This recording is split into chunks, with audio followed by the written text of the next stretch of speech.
오늘 요한복음 4장 16절, 17절 말씀을 같이 보았습니다. 네 남편 불러오라. 여자가 대답하여 이르되 나는 남편이 없나이다. 예수께서 이르시되 네가 남편이 없다 하는 말이 옳도다. 이렇게 이야기했습니다. 좋은 시가 하나 있어서 한번 여러분에게 읽어드립니다.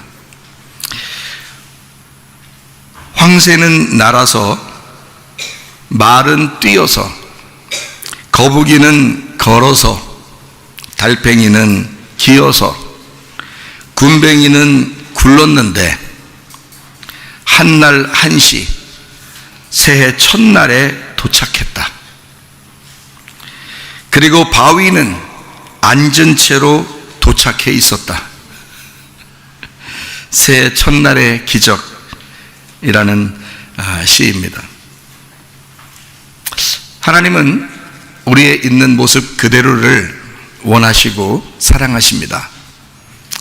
근데 사람들이 자기의 그 생각에 안 맞으면 자꾸 바꾸려고 그러죠.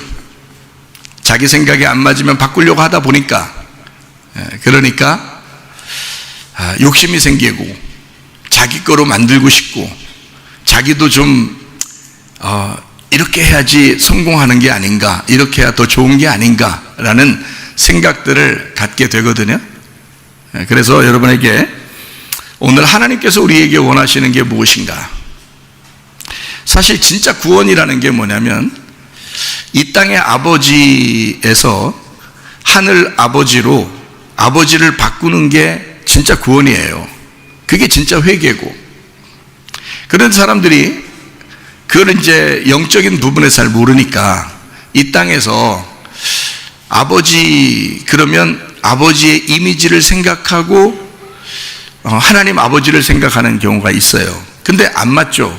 이 땅의 아버지가 어떻게 하나님 아버지의 이미지하고 맞겠습니까? 근데 어떤 사람이 그 이미지에 합당하냐면 우리가 하나님의 이미지와 같은 아버지가 돼서 내가 살아가야 되겠다라고 노력해서 되는 게 아니라 하나님의 성령의 능력을 받으면 그렇게 됩니다. 그렇겠죠? 하나님의 성령의 능력을 받아서 아버지가 아버지로서의, 하나님 아버지로서의 모습을 보여주면 되는데 자기가 노력을 하다 보니까 쉽지 않다는 거죠. 그러니까 기대 심리가 너무 많고, 남편과 아내도 마찬가지죠. 기대 심리가 많으니까 자기가 기대하는 것만큼 안 따라준단 말이에요. 부모와 자녀는 어떤가요? 부모와 자녀들도 자기가 기대하는 만큼 저쪽에서 안 해주는 것 같으니까, 그러니까 마음이 속상한 거거든요.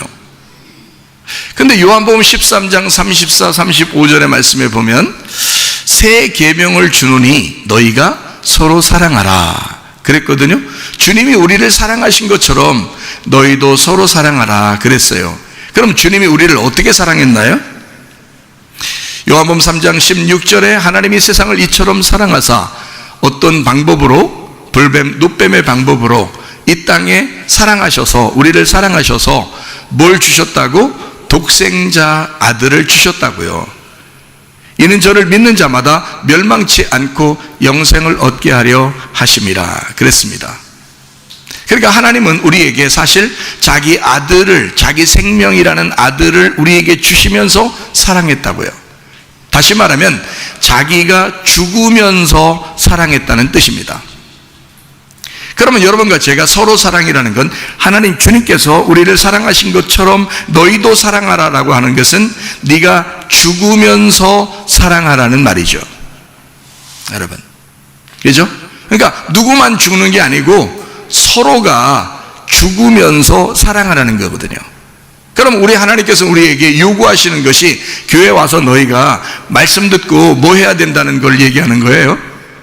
죽어야 된다라는 것을 강조하고 싶은 거예요. 그걸 어떤 사람은 내려놓음이라 그러는데, 내려놓는다는 게 내가 내려놓는다고 내려놓는 게 아니라 내려놓게 되는 거죠. 하나님이 우리를 내려놓으라니까. 야, 네 자식 네 거 아니야, 내려놔. 이러니까 내려놓게 되는 거죠. 야, 네 부모 네 거 아니야, 내려놔. 그러니까 내려놓게 되는 거죠. 내가 내려놓으려고 열심히 노력해도 되나 안 되나요? 안 되죠. 내려놓으려고 열심히 노력한 사람들은 안 돼요, 그게. 근데 주님이 내려놓으라고 해서 내려놓으면 그 말씀에 주님 말씀하시면 내가 나가리라. 주님이 서라 하시면 쓰고 주님이 가라 하시면 가겠다는 거예요. 말씀이 말씀하니까 내가 순종하겠습니다. 그러니까 주님이 내려놓으라 하니까 내려놓을게요. 이렇게 되는 거죠. 아니, 아브라함이 이삭을 멀쩡한 정신으로 하나님 앞에 제사 드리라면 제사 드리겠어요? 못하죠. 하나님이 하라니까 그냥 순종해버린 거야. 하나님이 하라니까 순종한 거면 하나님이 그러면 이삭을 뻔히 이삭의 생명을 원해서 그런 거예요? 아니에요. 그의 믿음을 보고 싶었던 겁니다. 아브라함의 믿음을 보고 싶었던 거예요. 이삭의 그 순종을 보고 싶었던 거예요. 그렇죠? 그러니까 하나님은 뭔가 영적인 부분을 우리에게 요구하시기 위하여 겉으로 그냥 말씀하시는 것이 있다고요. 네가 순종하는지 안 하는지 보자 이거죠. 마치 그 부모님이 애들한테도 그런 얘기 하잖아요, 그죠? 이렇게, 야, 너 이것 좀 한번 해봐. 근데 엄마 아빠는 뭔가 선물을 주려고 생각하고 있어. 그래서 한번 해보라는 거였거든요. 근데 아이들은, 아, 이거 내가 하면 내가 다 잃어버리면 어떡하지? 예를 들어서 아기가 사탕이 있어. 아이스크림을 먹고 있어요. 그러면 야, 한 입만 줘봐. 아, 한 입 줘봐. 이런단 말이에요. 그러면 아기들이 보통 주는 아이도 있지만 그거 교육이 엄청 많이 되는 아이는 주겠지만 말이에요. 그렇지 않은 보통 아이는 안 준단 말이에요. 그 안 준다고 해서 여러분이, 야, 어떤 집안 애기 보니까 정말 잘 주고 그러던데 너는 이게 뭐냐, 너 인간성이 어떻게 된 거냐, 너는 누구 씨를 닮아서 그러냐, 이렇게 하면 안 되는 거예요. 애기들은 다 보편적으로 누구나 안 주게 돼 있어요. 근데 주는 아이는 뭔가 눈치 보는 아이야. 눈치 보고, 아, 줘야 되는 거 아닌가? 아니면 무서워서 주든지. 원래는 안 주게 돼 있는데. 이렇게도 한번 생각해 봐야죠. 이 아이는 아이 있는 그대로를 사실은 인정해 줘야 되거든요. 그래서 이 아이가 사탕을 먹든지 아이스크림을 먹을 때 할머니 할아버지가, 아, 한 입만 줘봐 이러면요, 그러면 애가 잘 안 준다고요. 근데 할머니 할아버지가 진짜 먹고 싶어서 그래? 그 사탕, 할머니 할아버지가 이빨 이게 시원찮은데 이빨 이거 저기 사탕 잘못 씹으면 이빨 다 나가는데 먹고 싶겠어요? 그 먹고 싶지도 않아. 나이가 먹으면 사탕도 안 맛있어. 나이가 먹으면 아이스크림 그거 입에 깨물기나 하겠어요? 할머니 할아버지, 자 이거 드셔보세요. 그러면요, 할머니가 못 깨물어. 그거 이빨 얼마나 시린데. 에? 그럼 그거 한 번 먹고 칫솔지도 못해야. 이게 힘들어서 이제 이빨 시려가지고 그런 거를 일부러 달라고 그래. 아, 그래. 그럼 이 아이가 그 할머니 할아버지의 마음을 안다면 줘보겠죠. 이렇게 한번 줘보는 거야. 에? 그러면 할머니 할아버지가 얘한테 용돈 더 주고 싶어. 할머니 할아버지는 얘가 지금 아이스크림 하나 사탕 하나 먹는 거에 한 100개를 사줄 수 있어. 100개도. 에? 용돈도 주고 싶고, 너 더 사 먹어. 다 먹어. 너 다 먹어. 그냥 할아버지가 너 보고 싶어서 그런 거야. 네가 그렇게 하나 보고 싶어서 그런 거야. 그런 마음이거든요. 실제로 하나님 아버지가 아브라함에게 이삭 드려보라 그래요. 드려보라는 거예요. 그 진짜 가져가려고 그러는 거예요? 아니야. 양을 하나 잡아놓고서 얘기하는 거예요. 양 하나 잡아놓고. 에? 그걸 뭘 받기를 원하시는 거야? 너의 믿음, 너의 마음, 헌금, 기도, 찬양, 여러분 마음 받으려고 하는 거지 말이야. 하나님이 갖다 뭐 쓰시려고 그거 가지고. 그런 거 하는 거 아니에요. 여러분 마음을 받으시려고 그러는 거야. 하나님이 여러분 믿음을 받으시려고 하는 거야. 믿음이 어떠냐? 너 믿음 있느냐?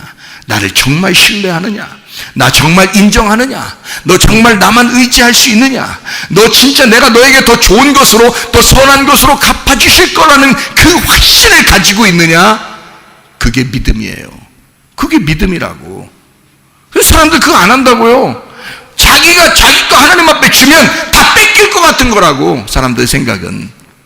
애기들이 그렇게 생각하거든요. 실제로. 그렇다고 미워하지는 않겠지만 믿음은 없는 거지. 그렇죠? 믿음은 없는 거지. 내 자식이 믿음이 있었으면 좋겠다. 하나님 아버지도 우리에게 믿음을 주시고 싶어 하지 않겠습니까? 네가 그런 삶을 살았으면 좋겠다. 나 너에게 믿음 주고 싶어. 네가 그렇게 하면 내가 더 큰 거 줄 거야. 그럼 믿음이 더 생기죠? 그 다음에 더 큰 거 줘, 하나님 앞에. 하나님은 그걸 원하시는 거지. 부모님이니까, 진짜 부모니까 자녀들이 믿음 갖기를 원하신다는 겁니다. 자, 그러니까 우리가 있는 그대로 우리가 하나님 앞에 이렇게 나오는데 하나님 우리를 마음과 믿음을 받기를 원하신다 하는 얘기입니다. 자, 무슨 말인지 아시겠죠? 그러니까 아브라함한테도 그걸 요구하는 거지, 믿음을 요구하는 거지. 여러분한테도 그거예요. 믿음 요구하는 거예요. 그냥 무작정 하라는 게 아니에요.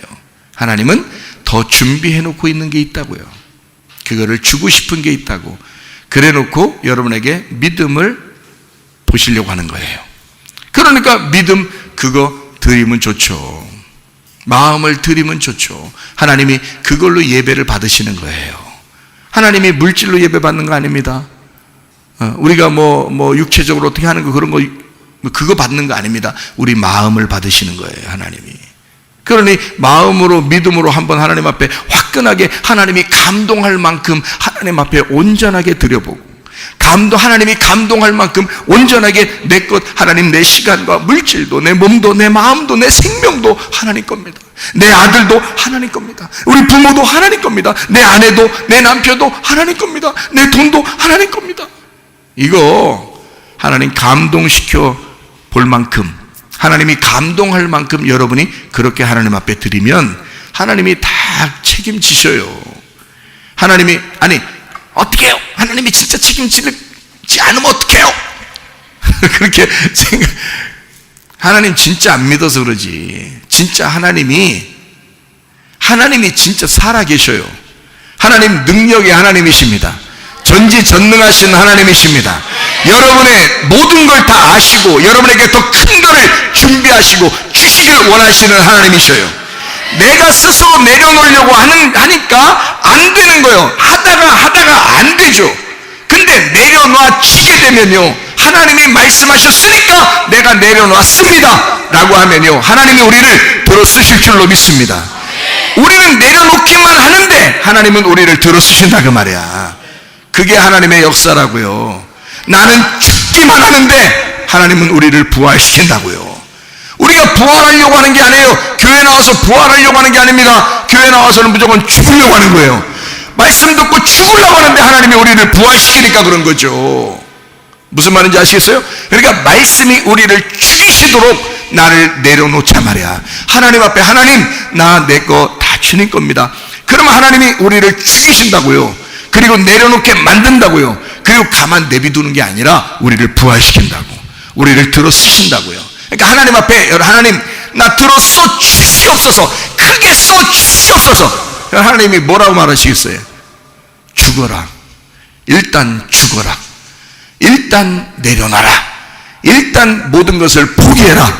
그러지 않겠습니까? 너를 포기해야 내가 널 들었을 거 아니야. 네가 죽어야 내가 널 부활시킬 거 아니야. 그럴 거 아니겠어요? 그러니까 하나님의 말씀 듣고 죽으셔야 돼. 그러면 우리를 하나님이 부활시키셔 들어 쓰시는 거야 그냥. 그러니까 하나님 나를 죽여 주시옵소서. 나를 죽여 주시옵소서. 오늘 말씀, 그 말씀 하시면 나는 그대로 순종하겠습니다 하면서 나를 죽여 주시옵소서. 그럼 우리 하나님께서 여러분을 자기 마음대로 들어 쓰셔요. 자기가 원하는 대로 은사를 주시고, 자기가 원하는 대로 선물을 주시고, 자기가 원하는 대로 능력을 주셔서 그 하나님의 뜻대로 여러분을 들어 쓰신다고. 그런 능력의 사람들이 다 되시기를 바랍니다. 네. 우리 교회가 마지막 때 하나님 앞에 빛의 교회가 되고 소금의 역할을 다 하는 그런 교회들이 되셔야 하거든요. 하나님이 기뻐하시는 교회가 돼야 되거든요. 그러니까 하나님의 능력이 있어야 되는 거예요. 힘없이 그냥 주의를 하는 게 아니에요. 하나님은 능력 주시고 주의를 하게 하고 싶어요. 그러려면 그 능력이 오려면 그건 하나님께서 오시는 건데, 그 능력이, 그러면 나는 어떻게 돼야 돼? 내가 죽은 곳에 부활이 일어나기 때문에 내가 힘이 다 빠져버린 곳에 하나님께서 능력을 주시지 않겠냐 그 말이야. 그러면 내 힘을 다 빼놓는 게 뭐야? 찬양이야. 내 힘을 다 빼놓는 게 뭐야? 기도야. 내 힘을 다 빼놓는 게 뭐야? 내 물질을 하나님 앞에 드리는 거야. 내 힘을 다 빼놓는 게 뭐야? 하나님 앞에 기도하면서 내 자녀를 주님께 맡기는 거야. 그게 내 힘 다 빼놓는 거예요. 자기 힘 다 빠지면요, 하나님만 의지할 수밖에 없죠. 그러면 하나님이 우리를 들어 쓰신다고요. 부활시키신다고요. 자기 남편을 의지하던 사람이 자기 남편 하나님 앞에 올려드려요. 자기 아내를 의지하는 사람이 자기 아내를 하나님 앞에 올려드려요. 그러면 하나님께서 내 힘을 빼놓는 곳에 하나님의 능력이 임하는 거지. 그러니 하나님이 그 사람을 쓰시지 않겠느냐 그 말이에요. 고린도후서 11장 2절 말씀 보면, 내가 하나님의 열심으로 너희를 위하여 열심을 내오니 내가 너희를 정결한 처녀로 한 남편은 그리스도께 드리려고 중매함이로다 그랬습니다. 그리스도에게 진정한 신부들이 되셔야 합니다. 이 땅에서 이 세상을 사랑하는 음녀 같은 사람이 아니라 진짜 그리스도만, 내 남편만 사랑하는, 자기 남편만 사랑하는 그런 신부가 되셔야죠. 그렇게 신부가 되게 하려고 말씀을 증거하는 거니까. 요한복음 4장에 16절부터 17절까지 오늘 말씀에 보면 네 남편 불러와라 그럽니다. 그랬더니 나는 남편이 없어요 그랬어요. 그러니까 요한복음 4장 18절에 너에게 남편이 5이 있었는데 지금 있는 자도 네 남편이 아니니 네 말이 참되도다 이렇게 말해요. 너 정직하게 말했다 하는 연다. 사람들이요, 자기를 포장하기 위해서 거짓말 많이 하거든요. 근데 이 여자는 정직하게 얘기했어요. 어떻게 정직하게 얘기했냐면, 예수님이 물어본 거예요. 이제 예수님이, 야, 너 남편 좀 데려와봐, 남편 좀 불러와봐. 그랬더니 이 여자가 하는 말이, 예수님, 저 남편 사실 없어요. 없는데요, 제가 5 남편이 있었는데, 아니 5 남편이 이제 있었다고 하는 게 아니라 5 남편이 원래 있었는데 6번째 지금 살고 있거든요. 근데 예수님이 그걸 아시는 거예요. 그래서 예수님이 말하는 거예요. 너 5 남편이 있었잖아. 근데 6번째 남편도 있지 집에. 근데 그것도 네 남편 아니야. 근데 네가 진짜 정직하게 얘기했다. 야, 너 진짜 진실하게 얘기했다. 여자가 뭐라 하겠어요? 저 남편 없어요. 아주 간단한 얘기입니다. 그러니까 여러분이 이제 지금 이 여자라고 생각을 해보세요. 이제 예수님한테 얘기하는 거예요. 저 남편 없어요. 그러면 지금 예수님 꼬셔보겠다는 거예요. 지금 아니면 지금 왜 지금 꼬리를 쳐 예수님한테 자기 남편 없다고. 여러분이 만약에 남편이 있는데 반지도 안 끼고 말이에요. 결혼했다는 반지도 안 끼고, 설거지할 때 불편하다고 말이에요. 반지도 안 끼고 밖에 나가서 꼭 총각 행세하고 그 아가씨 행세하면서 말이에요. 딴 데 나가서 말이에요. 누가 남편 있어요? 아니요, 저 남편 없어요. 혼자 살아요. 그럼 어떻게 하겠어요? 이 여자같이 이렇게 하면 되겠어요? 남자한테 말이에요. 저기 결혼했어요? 무슨 소리 하는 거예요? 네, 그렇게 보여요? 이렇게 하면 좀 이상하잖아. 그렇잖아요? 그죠? 남자가 총각 행세하고 여자가 처녀 행세하면 이상하잖아요. 근데 이 여자는 지금 그런 행세했다고요. 근데 예수님이 뭐라 그러냐면, 너 진짜 정직한데? 이렇게 얘기한 거야. 야, 너 진실하게 얘기한다. 내가 얘기해 줄게. 너 어떤 인간인지 내가 얘기해 줄게. 너 5번 이혼했지? 6번 결혼했지? 이 여자가 깜짝 놀라죠. 자, 이 사람이 예수님을 찾아갔어요? 예수님이 이 여자를 찾아갔어요? 예? 이 여자가 지금 예수님한테 구원해달라고 찾아갔어요? 예수님이 구원해 주려고 찾아왔어요? 예수님이 구원해 주려고 찾아왔어요. 그러면 어떤 사람이 구원받기 쉽다는 얘기예요? 이혼한 사람이 5번 이혼한 사람이, 그리고 6번 결혼한 사람이. 그러면 더 많이 할수록 좋겠네. 더 이혼도 더 많이 하고 결혼도 더 많이 하고 이러면 더 구원받기 좋겠네. 여러분이 생각할 때는 동방예의지국에서 생각할 때는 말이에요, 이혼하면 어떻게 생각해요? 몹쓸 인간이라고 생각합니다. 그렇죠? 그리고 결혼해서 그래도 다 결혼을 유지하면 그래도 참 유지라고 생각해. 동네 유지라고. 이혼하면 굉장히 이상하게 생각해요. 자, 우리나라 형편을 한번 볼까요? 반 정도는 이혼합니다. 우리나라 결혼하면요. 반 정도 조금 안 되나요? 그 정도 이혼합니다. 그리고 집에서 둘이 부부가 함께 자지 않고 한 명은 거실에서 자고 한 명은 방에서 자거나 한 명은 이쪽 옷방에서 자고 한 명은 안방에서 자거나 한 명은 아이들 자녀들하고 자거나 한 명은 또 안방에 자거나 이렇게 자는, 그러니까 같이 자는 게 좀 불편해서 따로 떨어져서 자는 그 사람들이 우리나라에 10명 결혼하면 8명 정도 됩니다. 80% 정도예요. 80% 이상 우리나라예요. 그러니까 부부가 둘이 그냥 결혼해서 10년이 되면 20년이 되면 그냥 당신은 이렇게 세월이 비껴가는가 봐. 이렇게 비껴가는가 봐. 어떻게 당신 얼굴이 그렇게 여전해? 다른 사람들이 보면 여전해 안 해요? 여전하네. 자기가 거울 봐도 여전해요 안 해요? 여전하지 않아. 근데 이상하게 남편이 보면, 아내가 보면 여전하게 보여. 그렇게 하는 사람이 우리나라에 100가정이 있으면 몇 가정이 그럴까요? 여러분, 한 가정, 두 가정 정도 나옵니다. 그것도 안 나올라나요? 그것도 아니랴. 지금 고개를 절레절레. 그건 아닌데. 그거보다 더 많다는 얘기인가?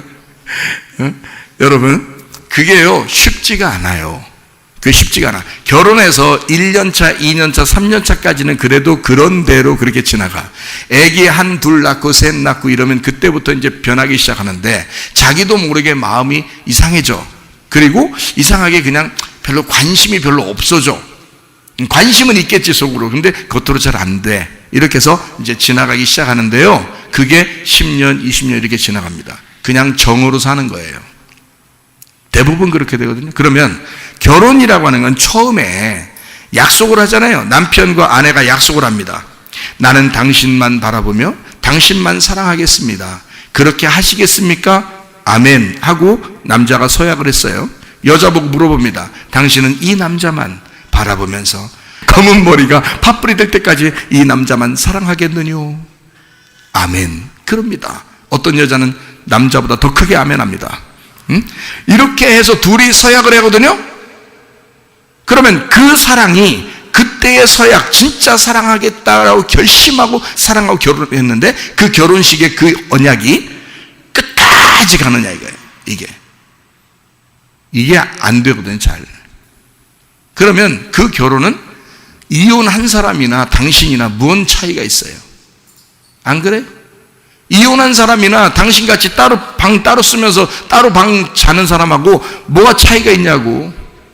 누가 누구를 욕해요? 10명 중에 8명 이상이 그런다니까. 100가정 중에 90% 이상이 그런다니까요. 둘이 정말 사랑하는 거, 이거는요, 여러분 힘으로 안 됩니다. 하나님의 능력을 받으셔야 돼. 사랑도 능력을 받으셔야 돼. 그냥 보면 볼수록 그냥 이뻐야 돼. 그냥 보면 볼수록.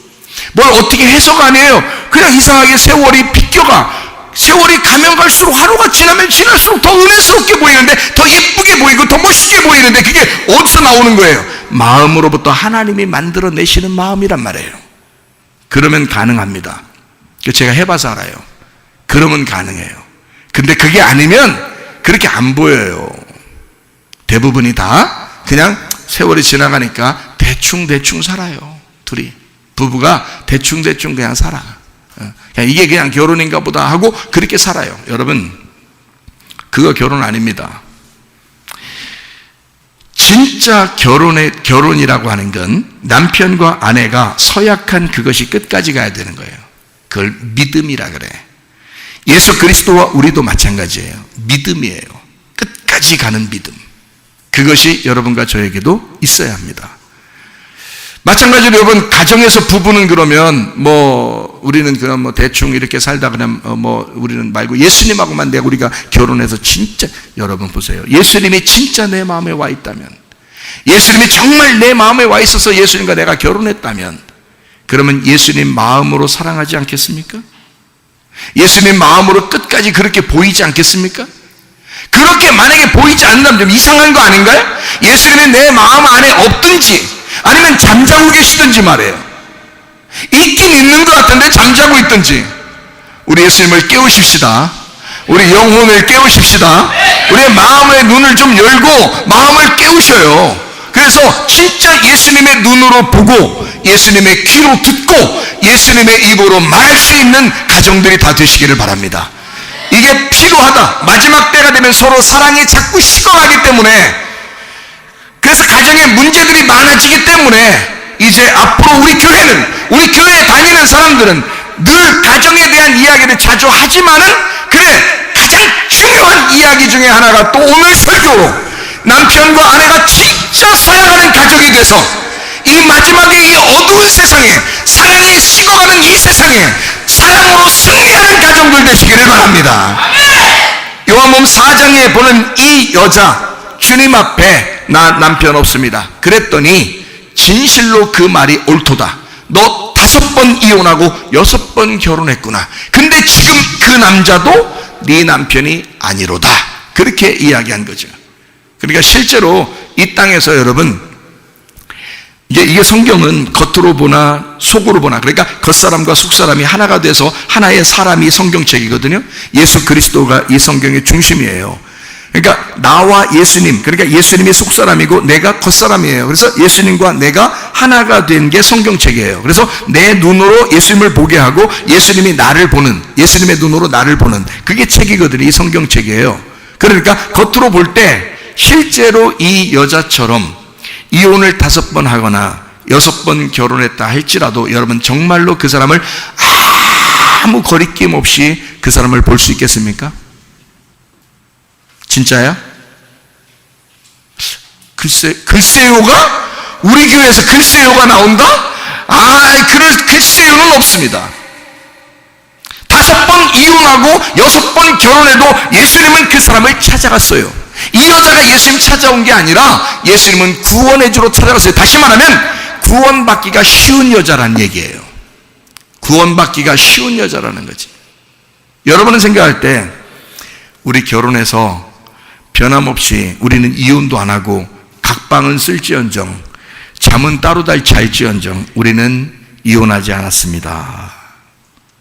그러면 다른 사람들이 볼 때 그 가정을 굉장한 건전한 가정이라고, 건강한 가정이라고 생각하겠죠? 아니에요. 하나님이 보실 때 구원받기 어려운 가정입니다. 왜냐하면 그래도 그 가정, 그 결혼을 유지하고 싶어서였잖아요. 자기는 원래 마음은 아닌데, 마음은 지금 옆에 있는 게 귀찮은데, 근데 어쩔 수 없이 살아간 거야. 그거 하나님 사랑 아닙니다. 구원받은 능력의 마음이 아닙니다. 그냥 그 사람이 자기를 스스로 포장한 거예요. 다른 사람들이 나를 볼 때 그래도 결혼은 유지하고 있어야지라고 그렇게 생각하고 다른 사람들 볼 때 잘 보이려고 사는 거예요. 오히려 바리새인이죠. 진실하지가 않죠. 그런 바리새인의 눈으로 살지 말잔 말이에요. 이런 여자처럼 정직하게 살잔 말이에요. 나 거지입니다. 나 연약합니다. 나 부족합니다. 나는 죄인입니다. 나는 아무것도 할 수 있는 사람이 아닙니다. 이렇게 오히려 자기를 정직하게 나타내는 사람이 올바른 사람이죠. 괜히 자기가 뭐 지키면서 우리 가정은 그래도 뭐 괜찮은 가정이야. 우리는 예수님 믿는 사람으로서 난 그래도 떳떳해. 사람들한테 내가 이렇게 보이기만이라도 해야지. 가정에서 막 집에서 싸우는 어떤 막 소리가 막 크죠. 소리가 크잖아요. 그러면 다른 사람이 들으면 어떻게 창피할 것 같으죠. 그래서 어떻게 문도 닫고 창문도 닫고 화장실 문도 닫고 그렇게 해서 싸우고 그러지 않습니까? 바리새인 같죠? 서로 용서하고 먼저 잘못했다고 미안하다고 사랑한다고 죄송하다고 그렇게 하면 되잖아요. 그럼 안 싸우겠죠? 근데 포장하잖아요. 왜냐하면 그리스도이니까. 다른 사람이 나 교회 다니는 사람이라고 보니까 나를 어떻게 볼까라고 해서 포장한다고요. 바리새인 아닌가요? 여러분은 굉장히 천국의 사람 같은가요? 아니에요. 이혼한 사람도 우리 교회에 오면, 어떤 이혼한 사람이 저한테 이렇게 상담을 했단 말이에요. 어느 교회에 가는데 너무 창피한 거예요. 왜냐하면 성경에 이혼하면 하나님이 싫어한다고 했기 때문에. 그래서 그 말 때문에 말라기서에 나오는 이혼은 하나님이 싫어하시느니라 라고, 그래서 그것 때문에 교회만 가면 뒷자리에 앉아있어요. 가만히 앉아있다 눈물만 툭툭툭툭. 교회는 가야 되니까, 예배는 드려야 되니까.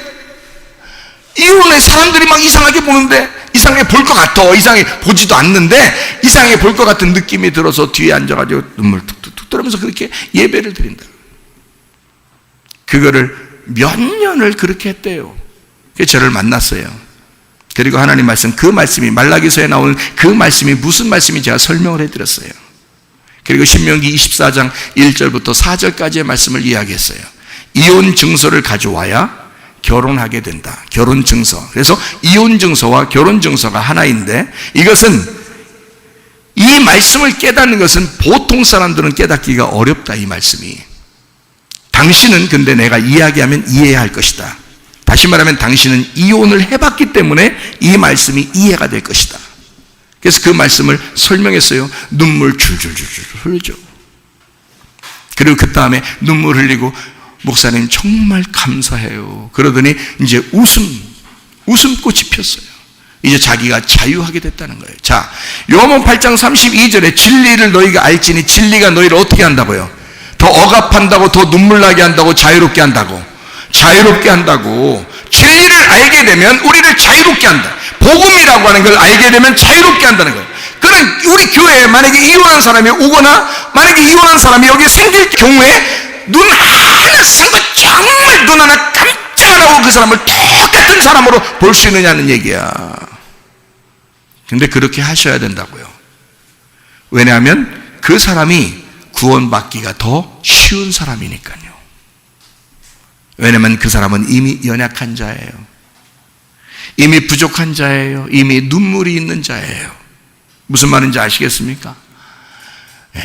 가난한 사람들, 장애우들, 연약한 사람들, 질병 있는 사람들, 가정에 문제가 있는 사람들, 이혼한 사람들, 그런 사람들은 우리 교회에 와서 이런 말씀을 듣고서 그게 아니구나, 이혼 증서라는 게 결혼 증서였구나. 내가 이 땅에 있는 남편, 저 사람은 남편이 있고 나는 남편이 없지만, 저 사람은 아내가 있고 나는 아내가 없지만, 그러나 우리는 예수님하고 결혼하는 거구나. 저쪽 사람도 다 헤어져야 되는데 아직 안 헤어지고 있는 것 뿐이지, 우리같이 이렇게 진짜 헤어진 사람은 예수님이라는 분을 진짜 만날 수가 있는 거구나 라고 그 사람이 생각하게 되면 더 자유롭고 더 기쁘고, 그게 복음이 되지 않겠습니까? 그러면 우리 교회에 나오면 그 사람은 슬프지 않는 거죠. 우리 교회에 나오면 복음을 깨닫게 되는 거죠. 예수를 만남이 있어서 더 가깝게 느껴지는 거죠. 그러면 이혼 안 한 사람들은 어떻게 될까요? 이혼 안 한 사람들은, 이혼 안 하고 이렇게 좀 오랫동안 이렇게 사시는 분들, 할머니, 할아버지 이렇게 오래 사시는 분들은요, 그러면 제가 이런 이야기 했을 때, 나 부담스러워. 목사님 이렇게 오늘 이혼에 대한 이야기를 하고 결혼에 대한 이야기, 나는 이거 이혼도 안 했는데 어떡하지? 그럼 이거 이혼해야 되나, 이거?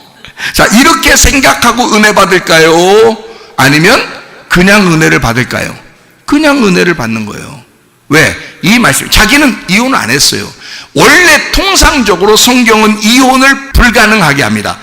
원래 성경은 이혼을 막습니다. 그런데 인간이 선악과를 먹고, 그래서 이 선악과를 먹은 것이 하나님과 우리가 이혼했다고 설명하려고 한 거예요, 성경에서. 그러니까 이 땅에서의 이혼을 통해서 그것을 완전히 깨닫게 되는 거죠. 성경을 깨닫게 되니까 누구만 필요로 해? 눈물을 흘리면서 주님만 필요로 하다고요. 주님만 바라본다고요. 그러니까 나의 이혼이 예수 그리스도와의 결혼에 더 가깝게 만들어 놓는 거죠. 말씀에 더 가깝게 만들어 놓고 말씀이 이해가 되게 만들어 놓죠. 근데 이혼을 안 한 사람들은 그냥 또 이 말씀을 들으면서 전혀 죄책감 드는 게 아니라 그냥 받아들이게 되는 거거든요. 이혼 안 한 사람들은. 그러니까 보세요. 우리 교회는 결혼을 해서 이혼 안 한 사람도 은혜를 받으셔야 하고, 결혼하고 이혼한 사람도 은혜를 받으셔야 된다고. 말씀이라는 건 어떤 사람을 구분해서 정죄하는 게 아니라고요. 이해가 되겠습니까? 근데 어떤 교회에 보면 이혼한 사람은 죄인이야. 다 이혼하면 하나님이 싫어한다고 생각해. 그러면 그 교회에 이혼한 사람들이 가고 싶겠냐고. 가면은 눈물만 나죠. 그 교회는 원래 다니던 사람들은 막 눈물만 나죠. 어떻게 해야 될지, 막 어떻게 할 줄을 모르죠. 진리가 이걸 기쁘게 하질 못하죠. 그렇죠? 그런 사람들은 우리 교회에 나오셔야 돼요. 우리 교회 오시면 그냥 기뻐. 그게 복음이야. 당신이 더 예수님하고 가까워. 당신이 말씀을 깨닫는 게 더 쉬워. 무슨 말인지 아시겠어요? 결혼해서 이혼 안 한 사람들은 그게 이해가 안 돼. 이혼 안 해본 사람들은 이혼이 뭔지를 몰라. 이혼 증서가 왜 결혼 증서인지 그게 말로는 이해가 되는데 이게 마음으로 깨달아지진 않아. 이게 마음으로 확 후벼파서 가슴을 찢어놓질 않아요. 그게 몰라요 그렇게. 근데 가슴으로 알게 된단 말이에요. 그게 이 말씀을 아는 사람은요. 이혼해본 사람들은요. 그러니까 그 얘기를 하는 거야. 지금 제가 설명을 해드리는 거야. 자, 5번 이혼한 여자, 6번 결혼한 이 여자를 예수님이 구원하려고 찾아갔다고요. 여러분도 똑같이 하실 수 있겠습니까? 똑같이 하셔야 돼. 복음 안에서 여러분도 그렇게 남편하고 알콩달콩 자, 손을 잘 봐요. 여기 어딘가, 요게 주둥려, 요게 입이고, 그래서 알콩달콩 이렇게만 살아요? 아니죠? 그러면 여러분도 죄인이요. 여러분도 그렇게 살기로 결심하고 언약하고 결혼했잖아요. 왜 그렇게 안 살아요? 그렇게 안 산다면 여러분이 바리새인이든지 아니면 그 가정도 이미 깨진 거나 마찬가지야. 몇 번 싸우면서 계속 깨지려고 했는데 어떻게 하다 보니까 애들 때문에 그냥 남아있던 거예요. 맞죠? 그렇게 사는 거예요. 뭐 이혼한 사람들은 깨지려고 하다 그냥 깨져버린 거예요. 깨지려고 하다 깨진 거고, 이쪽은 깨지려고 하다 그냥 아예 애들 때문에 참자 해서 그냥 지나온 거야. 무슨 얘기인지 아시겠어요? 자, 남편 5이 있었는데 6번째 결혼했는데 그것도 네 남편이 아니다. 이게 무슨 말인지 아세요? 성경에서 이 여자가 가지고 있었던 남편이 있었는데, 제가 이제 성경을 다 얘기해 주는 거예요. 이 여자가 남편 5이 있었는데 그 남편이 누구냐면 성경 구약 성경이에요. 구약 성경에 5개의 율법이 있죠. 5개의 율법. 그게 모세 오경이라고 그래. 5명의 남편이야. 그게. 자, 이거를 사람으로 한번 쭉 열거해 볼까요? 구약 성경을. 남편을 아담. 이제 대표적인 사람들입니다. 아담. 그 다음에 노아. 그리고 아브라함. 그리고 모세. 그리고 다윗이야. 5명이 대표적인 구약의 사람이에요. 남편. 왕이면서 지도자면서 조상이에요. 대표적인. 그럼 이 5명을 남편 삼았었어. 이 여자가. 근데 6번째 남편이 다윗의 아들 누가 있어요? 다윗의 아들 누가 있어? 솔로몬이 있어요. 솔로몬 때 뭐 졌죠? 성전을 지었습니다. 그러니까 네 집에 있는 남편이라고 그러죠. 네 집에 있는 남편. 그 집이 어디겠어요? 성전이요. 그 여자가 있었던 성전, 그 집, 솔로몬, 평화의 왕이 지었던 그 예배당, 그 성전. 근데 이 성전도 이 여자의 남편이야, 아니야? 그것도 이 여자의 남편이 아니야. 누가 오시면? 예수님이 오시면 이 여자를 대신해서 죽으시는, 남편은 아내를 위하여 죽어야 되거든요. 그게 진짜 남편이거든요. 자, 여러분 결혼하실 때 어떻게 죽으셨나요?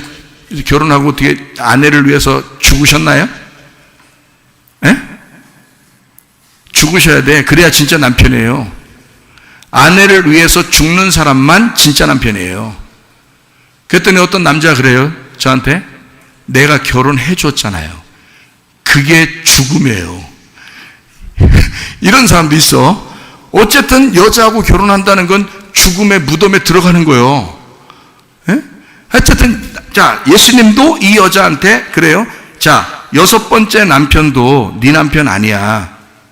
그러니까 예수님, 너를 위해서 죽으시러 오신 예수님이 진짜 남편이야 라고 얘기를 하고 싶었던 거거든요. 그럼 집에 있는 그 남편, 그 성전이에요. 성전은 없어져야 될 거야, 있어야 될 거야?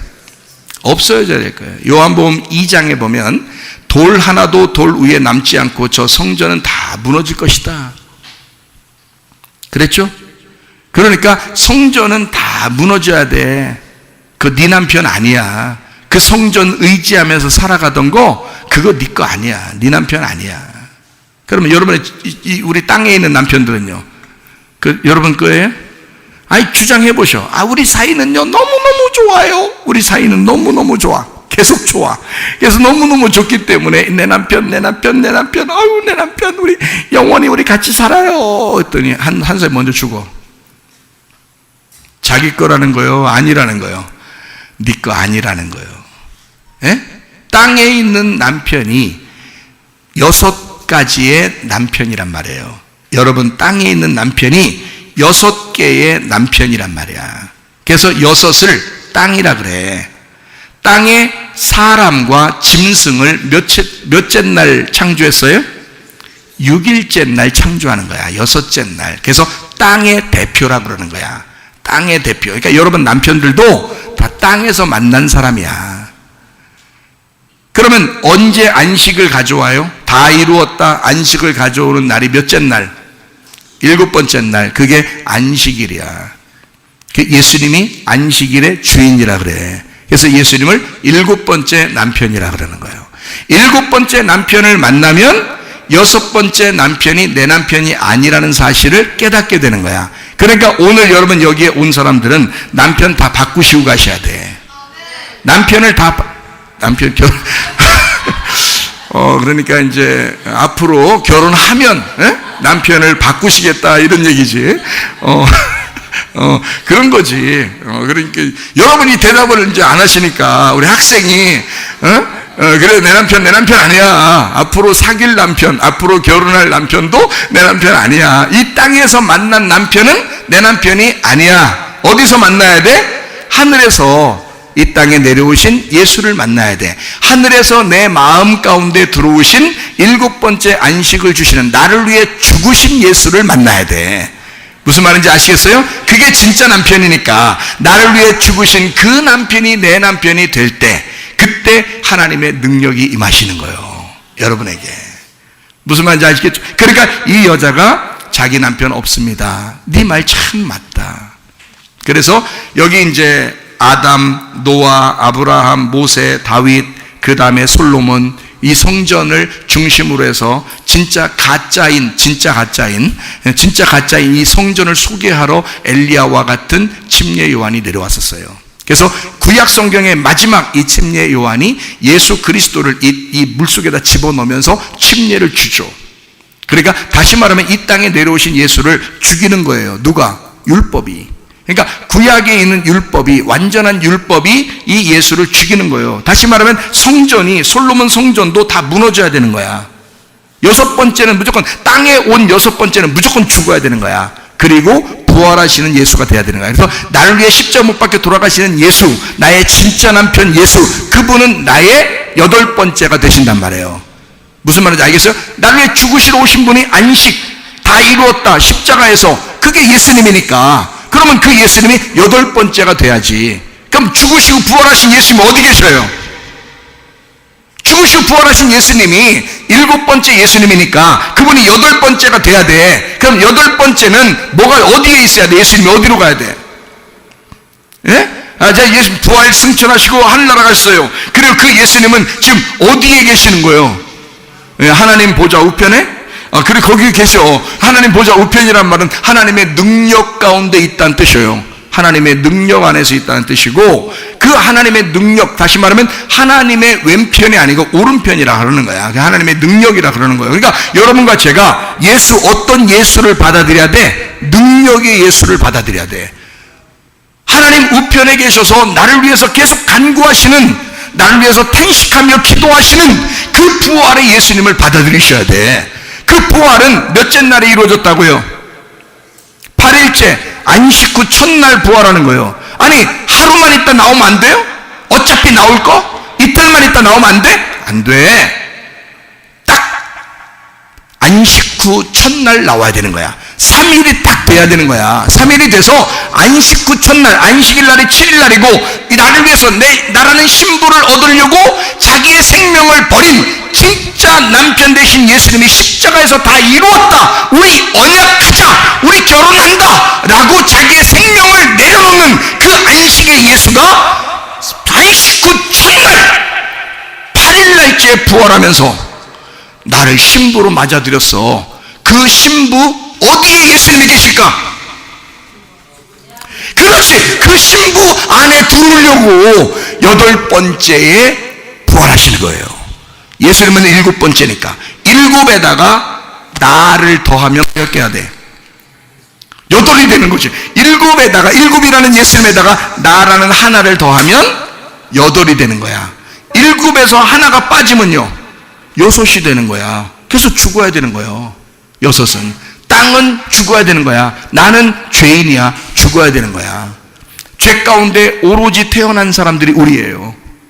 근데 예수님이 일곱 번째 남편이 되셔서 우리를 죽으셨어 대신. 그리고 여덟 번째 신부인 나에게 들어오셔. 이걸 뭐라 그래?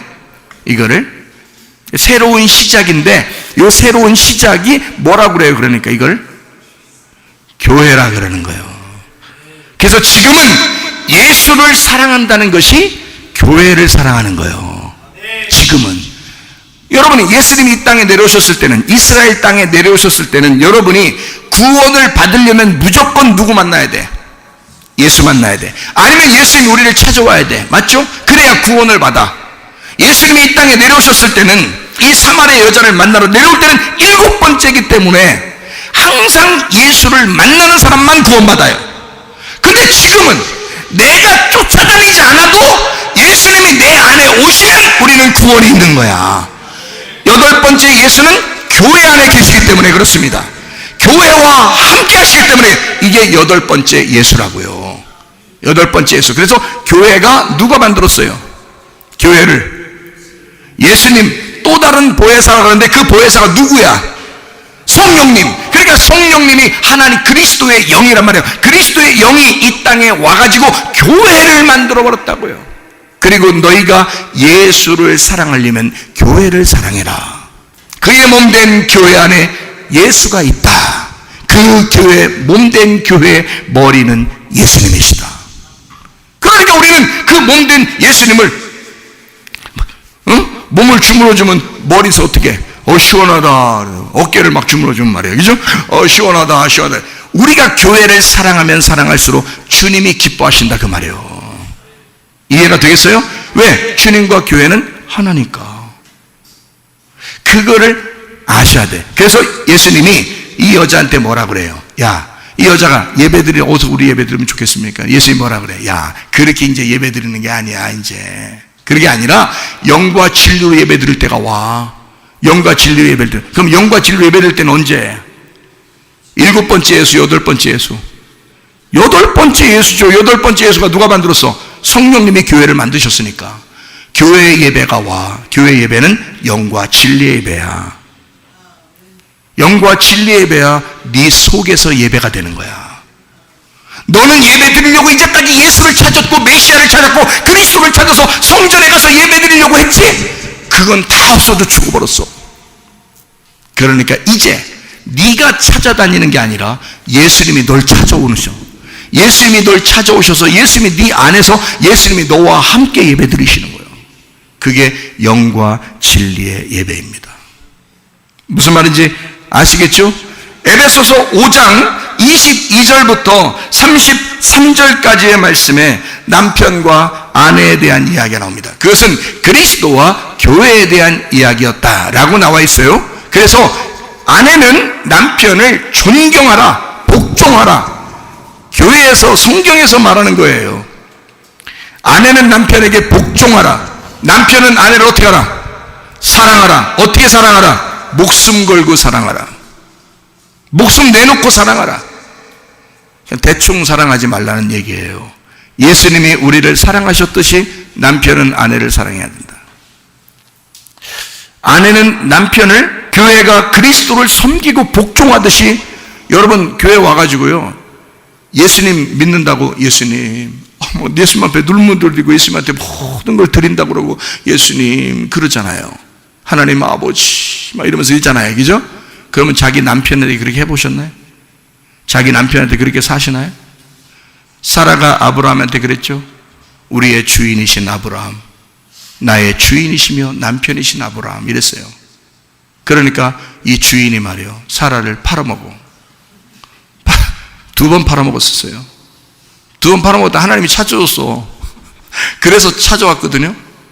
그러니까 하도 아브라함 보고 사라가 주인님 그렇게 살아서 성경에 실제로 그러니까 아브라함이 그래 내가 주인이지? 팔았다. 하나님이 찾아서 다시 돌려줘서 그래서 또 살고 그렇게 했어요. 참 희한한 집안이야 이 집안이. 그런 콩가루 집안도 하나님이 선택하셔서 믿음의 조상을 만드셔. 하물며 여러분과 저의 하나님께서 우리를 선택하셔서 우리를 하나님이 들어 쓰시는 때는 하나님이 이런 집안도 쓰시는데 우리 집안들 안 쓰시겠어요? 아브라함 아버지가 누구요? 데라요. 우상 숭배하던 자요. 우상 깎아 만들던 자요. 근데도 아브라함을 선택해서 말씀을 따라오게 하고 그 아브라함을 하나씩 만들어서 믿음의 조상을 만들어요. 여러분과 저도 마찬가지예요.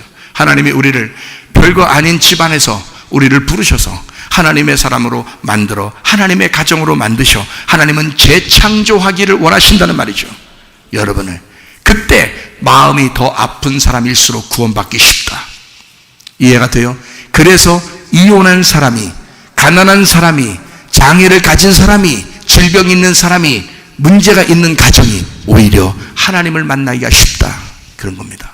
왜냐하면 이 땅에 있는 것들은 어차피 육이기 때문에 땅은 육이에요. 그러니까 육이라는 땅은 무조건 죽어야 되거든. 이해가 돼요? 그래서 7이 와서 대신 죽으신 거예요. 육을 위하여 7이 와서 대신 죽으셔서 그리고 8을 만드신 겁니다. 8을 만드셔서 하나님의 능력을 주셨단 말이에요. 그래서 하나님의 능력으로 네가 살아가야 된다라고 교회를 세우셨다고 하나님께서. 이해가 되십니까? 그러니까 이렇게 남편과 아내가 해야 할 일, 그리스도와 교회가 해야 할 일을 에베소서 5장 22절 33절에 잘 나타내고 성경대로 너희가 살았으면 좋겠다. 주님 말씀하시는 내가 순종하겠습니다 라고 따르는 거예요. 우리는 그리스도인이니까, 교회니까, 그리스도의 몸된 교회니까, 그리스도가 나의 주인이니까, 그리스도가 나의 왕이니까, 그리스도가 나의 남편이니까, 하나님 아버지가 우리의 아버지시니까. 이해가 되십니까? 베드로전서 3장 7절 지식을 따라 연약한 그릇인 아내와 동거하라 그랬습니다. 아무래도 여자가 약하죠. 그러니까 남자들이요 약한 여자들에게 유리그릇 같다 그랬거든요. 유리그릇 같은 여자들에게 이거 놓치면 깨져요.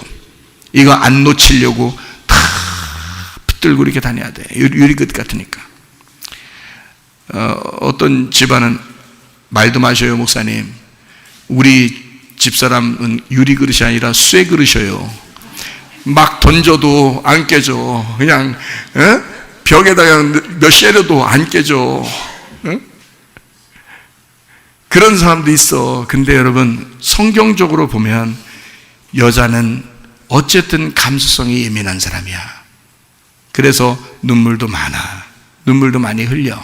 연약한 그릇이에요. 그러니까 남자들은 지식이 있어야 돼. 자기 엄마 아빠가 어떻게 살아왔는지, 남편에게 어떻게 했는지, 아내한테 어떻게 했는지를 잘 못 배웠기 때문에 이 자녀들은 결혼 생활을 어떻게 해야 되는지 잘 몰라요. 그래서 배우셔야 돼. 지식으로 배우셔야 돼.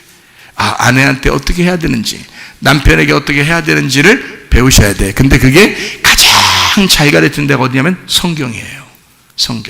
성경대로만 살면 가정은 화목하고 사랑합니다.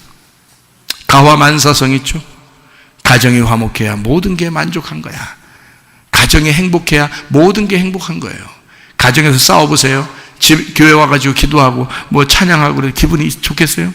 기분 안 나. 집에서 싸우고 기분 나쁘면 교회 오면 기분 안 나. 근데 집에서 막 행복해. 막 아내가 남편에게 우리 이것도 줘보세요. 이것도 제가 이렇게 만들어. 이것도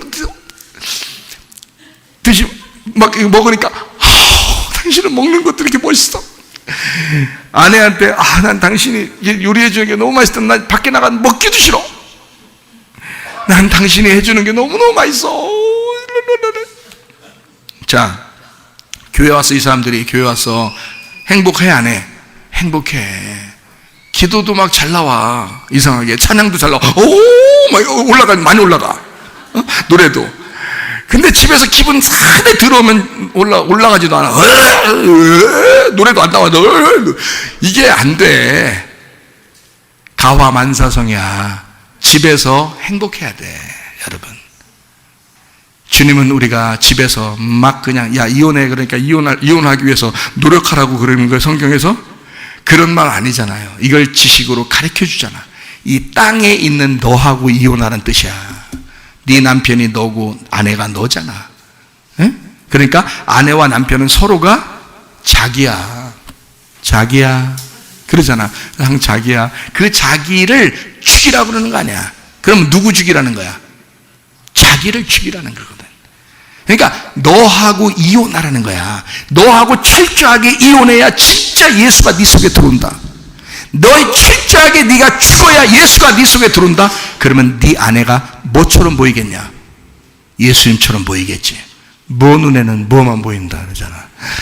그러니까 예수가 내 속에 들어오면 예수처럼 보이는 거야. 남편이 예수처럼 보이는 거야. 오늘 집에 가가지고 이제 밥 떠먹여준다. 이제 예수님한테 안 떠먹여드리겠어요, 여러분? 예수님 옆에 오신다면? 예수님 옆에 웃고 자기 남편 옆에 있으면 이제 어떻게 밥 떠가지고 이제 예수님 이쪽 예수님 비켜, 안 비켜? 예수님 아유 정신없는 여자야. 그 남편 안에 예수님이 계시는 거야. 그 남편 안에 예수님 안 보여. 오라게 해봐. 어디 옆에 밥 먹을 때마다 옆에 와서 앉아있나. 한 번도 안 해. 죽을 때까지 안 온다. 어디 오시니까 자기 남편 안으로 오셔. 그러니까 그 남편에게 예수님 대하듯이 해봐. 남편이 감동 먹는 거야. 밥을 먹는 게 아니야. 반찬 먹는 게 아니야. 이 남자는 늘 감동을 먹어. 그러니까 별로 안 먹어도 배부르지. 반찬값 아끼는 거예요. 반찬값 아끼는 비결이 이게. 자, 아내를 옆에 놓고 예수님이 오셨어. 여러분 어떻게 하시겠어? 예수님. 아내가 깔짝깔짝 옆에서 막 나도 예수님 좀 안 비켜? 너? 예수님 성경 이혼하라 했잖아. 이거 한번 쉐려봐. 이렇게 해서 자꾸 밀어내고 예수님 이렇게 하시겠냐고. 예수님이 그렇게 오시겠냐고. 이 부인 속에 오신다고요. 이 부인 속에 오셔서 늘 부인하라 그러잖아. 우리 보고 부인하라 너 자신을 부인하라 그러잖아요. 그렇게 주님이 하신다고 말씀하신다고요. 그 성경에서만 이런 걸 가르친다고. 성경에서만 딱 성경에서만 이걸 가르친다고요. 그래 세상의 어떤 책도 세상의 어떤 이야기도 이 성경만큼 진짜 남편과 아내에 대해서 잘 가르치는 게 없어요. 성경이 원본입니다. 성경이 교과서예요. 놀랍습니다. 왜냐하면 그리스도와 교회에 대한 이야기를 썼기 때문에 성경은 성경 읽다가 가정이 회복된 교회가 엄청 많습니다. 가정이 회복된 그 가정이 엄청 많습니다. 성경 읽다가 성경에 그렇게 말씀하시니까 주님 말씀하시면 내가 따르겠습니다. 5번 이혼한 여자, 6번 결혼한 게 무슨 말인지 아시겠죠? 그러나 7번째 결혼한 그 남자가 진짜야. 그리고 8번째 우리와 함께 하신다고요. 이해가 되겠어요? 그 주님이 우리와 함께 하신다. 그래서 신명기 24장 1절부터 4절에 이혼 증서가 결혼 증서다라는 것을 알게 되죠. 자, 우리 이제 마무리를 좀씩 하겠습니다. 잠언 31장 10절부터 31절까지 여러분 말씀을 아마 지난번에도 한번 이야기했는데요. 잠언 31장 10절부터 31절까지 말씀을 여러분이 아실 겁니다. 아내가 너무너무 훌륭해서 남편이 아내를 칭찬합니다. 그렇죠? 그래서 아내가 칭찬받는 여자였어요. 그러니까 여기는 이걸 바꿔서 얘기하면 남편이 아내를 칭찬했다. 그러니까 그리스도가 신부인 교회를 칭찬했다는 겁니다. 그러면 여러분과 제가 교회인데 우리 예수님이 우리 교회를 칭찬했으면 좋겠습니다. 여러분의 가정이 주님의 아내인데 주님께서 신랑 되신 주님이 여러분의 가정을 칭찬하시기를 바랍니다. 이렇게 칭찬받는 가정, 칭찬받는 교회가 되셔야 되겠죠. 우리가 주님이 우리를 칭찬하십니다. 그러면 우리는 누굴 칭찬하나요? 신부는 누굴 칭찬해야 돼요? 신랑을 칭찬해야 되는 거예요. 신랑 되신 예수님을 칭찬해야 되는 거예요. 자, 이걸 자랑으로 바꿀까요?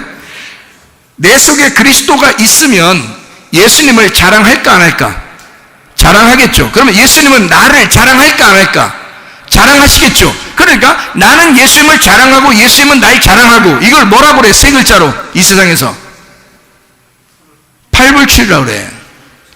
그럼 여러분과 제가 이 세상에서 팔불출이 돼야 돼, 안 돼야 돼?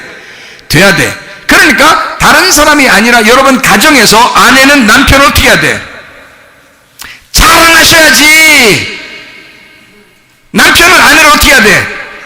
자랑해야지. 부모는 자녀를 자랑해야지. 자녀는 우리 부모를 자랑해야죠. 교회는 교인들은 목사를 자랑해야죠. 목사는 교인들을 자랑해야지. 그렇죠? 주님은 우리를 자랑하고 우리는 주님을 자랑하고, 교회는 예수님을 자랑하고 예수님은 우리 교회를 자랑하고, 남편은 아내를 자랑하고 아내는 남편을 자랑하고, 서로 자랑하셔야지. 그걸 세 글자로 뭐라고 한다고? 팔불출이라 한다고. 그럼 다 팔불출이 되시자고. 우리 다 같이 팔불출 되시자고. 다른 사람이 에이 저거 팔불출이야 팔불출이야. 그렇지만 이 사람은 가정에서는 최고라고요. 팔불출인 그 사람은 가정에서는 최고라고요. 교회에서 팔불출은 그 사람이 교회에서 최고라고요. 주님은 그렇게 여기신다고요. 근데 사람들이 욕을 해. 나쁘다고 그래. 욕해. 미워해. 싫어해. 뒤에서 뒷담화라고 그러는데 뒷담화도 해. 자, 그리스도가 내 속에 없으니까 교회를 자랑하지 않는단 말이에요. 그리스도가 내 속에 없으니까 교회를 안 자랑하고 싶은 거야. 당신 속에 그리스도가 없으니까 교회를 우습게 여긴단 말입니다. 잘 생각해 보세요. 남편을 우습게 여기는 게 왜 그러느냐? 내 속에 그리스도가 없으니까 그런 거야. 아내를 왜 우습게 여기느냐? 내 속에 그리스도가 없으니까 그런 거예요. 자랑거리만 한번 찾아보시기를 바랍니다. 집에 가셔서 교회에서도 자랑거리 가정에서도 자랑거리 찾으시고, 교회에서도 자랑거리 찾으시고, 남편을 보면서 자랑거리를 찾으셔요. 남편 보면서 자랑거리가 많이 없을 거야. 응? 그래도 찾으셔야 돼. 자, 아내에 대한 자랑거리를 찾으셔야 돼. 응? 별로 없을 거야, 진짜. 근데도 찾으셔야 돼. 자녀에 대하여, 부모에 대하여, 목사에 대하여, 교회에 대하여 자랑거리를 찾아보셔야 돼. 여러분, 이해가 되시겠어요? 자랑거리 찾아야 돼. 왜? 그 속에 그리스도가 있으면 팔불출이 된단 말이에요. 자랑거리가 생각나고 자랑거리를 찾아, 감사할 거리를 찾고. 이해가 돼요? 그래서 자기 속에 자랑거리가 생각나야 돼. 그게 팔불출이야. 진짜 그리스도의 사람인 팔불출이야. 여러분, 그리스도 예수 안에서 내 자신이 더 죽으면 죽을수록 하나님은 우리 보고 너는 그리스도의 사람이다 라고 말합니다. 우리가 죽지 않아서 늘 우리 속에서 은혜가 안 생기는 거예요. 주님은 우리 교회에 오셔서 하고 싶어 하시는 말씀, 죽어야 된다. 죽은 자를 천국에 데려갈 것이다. 여러분, 가정에서도 죽은 자 되기를 바랍니다. 교회에서도 죽은 자 되기를 바랍니다.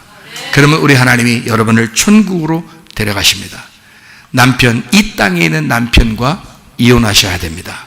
이 땅에 있는 남편은 바로 여러분 자신이에요. 여러분 자신과 이혼하셔야 돼. 그리고 예수 그리스도와 결혼하셔야 돼. 그 신랑 되신 예수님은 여러분 집에 있는 남편하고 달라서 우리 신랑 되신 예수님에게 우리는 기도해요. 기도하고 간구합니다. 뭐라고 간구해요? 하나님, 남편 되신 예수님, 나를 살려주세요. 나를 치료해 주세요. 우리 가정의 문제를 해결해 주세요. 성령의 능력을 주시옵소서. 여러분 남편에게 얘기해요? 여러분 자신에게 얘기해요? 자녀에게 얘기해요? 부모에게 얘기합니까? 친구에게 얘기합니까? 아니에요. 진짜 남편이 예수님이니까 성령의 능력은 그분이 내게 줄 수 있어. 진짜 남편에게 내가 호소해야 그분이 나에게 치료를 해줄 수가 있어. 이 땅에 있는 사람들은 우리의 문제를 해결해 주실 수 있는 해결자들이 아닙니다. 이 땅에 있는 사람은 영원히 사는 사람들이 아닙니다. 우리의 진짜 남편도 아니고 우리의 진짜 아내도 아니기 때문입니다. 이 땅에 나는 진짜가 아니기 때문에 나를 나되게 하고 나를 있는 모습 그대로 사랑하시는 예수가 내 안에 오셔야 진짜 내가 살아나는 것입니다. 그러면 하나님의 성령의 능력받아 주의 삶, 주의 일꾼으로 살아가시기를 바랍니다.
기도할 때 우리 하나님 우리의 가정에 역전시켜주시는 하나님이 필요합니다.